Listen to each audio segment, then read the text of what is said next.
Hello dear students, hope you all are fine, safe and healthy at your home. Today we will continue with the activity 12.3. In this activity you have to make an inclined plane on a smooth floor or on a table. इसमें क्या करना है, आपको एक table पर या फिर किसी स्मूथ फ्लोर पर एक इंक्लाइंड प्लेन बनाना है. इंक्लाइंड मीन्स थोड़ा सा टिल्टेड, जैसे एक साइड को थोड़ा सा झुका हुआ. You may use a wooden board supported by bricks और बुक्स. आप यूज़ कर सकते हैं किसी भी वुडन बोर्ड का जिसको सपोर्ट मिले ब्रिक्स या बुक्स का.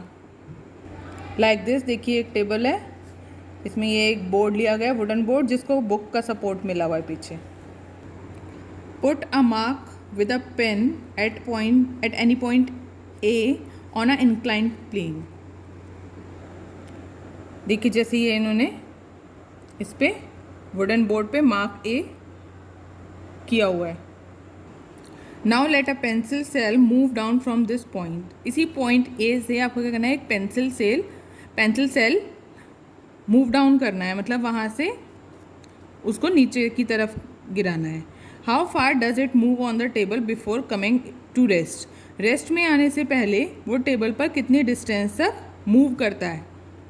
Note down the distance. अब आपको इस डिस्टेंस को नोट डाउन करना है. Now spread a piece of cloth over the table. अब इस टेबल पे आपको क्या करना है, एक क्लॉथ पुट करना है, स्प्रेड आउट करना है. देखिए जैसे इस फिगर में आपको गिवन है, बी फिगर में, इस तरह से. Make sure that there are no wrinkles in the cloth पे कोई रिंकल नहीं होने चाहिए.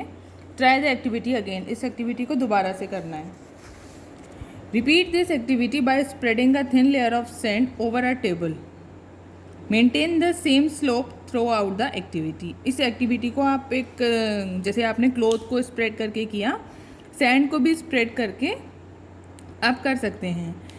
लेकिन पूरी जितनी भी आप एक्टिविटीज़ करेंगे, जिसके भी साथ आप ये करेंगे, चाहे वो क्लॉथ के साथ करें, चाहे वो विदाउट क्लॉथ करें या फिर सैंड के साथ करें, सेम स्लोप रहना चाहिए. जितना झुकाव है उतना ही रहना चाहिए.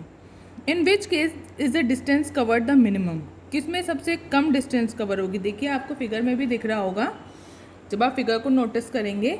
देखिए ये वाले जब यहाँ पे कोई भी क्लॉथ नहीं था तो देखिए डिस्टेंस कितनी सारी है ना. और जब यहाँ पे क्लॉथ स्प्रेड कर दिया तो डिस्टेंस इसकी सेल की कम हो गई. Why is the distance covered by the pencil cell different every time. Try to reason why. अब ये ऐसा क्यों होता है, पेंसिल सेल हर बार डिफरेंट डिस्टेंस ही क्यों कवर करती है. Discuss the result. अब आप इस रिजल्ट को डिस्कस करें. Does the distance covered depend on the nature of the surface on which the cell moves. जिस सरफेस पर सेल मूव कर रहा है, क्या उसकी डिस्टेंस सरफेस के नेचर पे डिपेंड करती है. यस.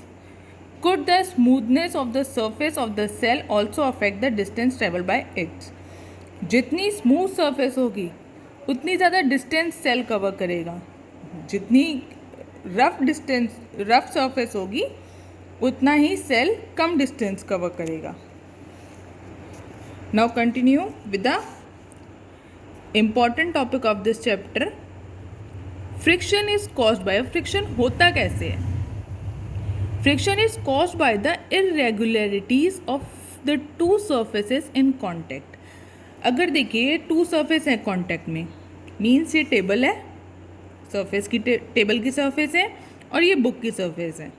ठीक है, ये दोनों सरफेस हैं, एक दूसरे के कांटेक्ट में है. ये इनकी इरेगुलरिटीज़ के रीज़न से ही फ्रिक्शन होता है.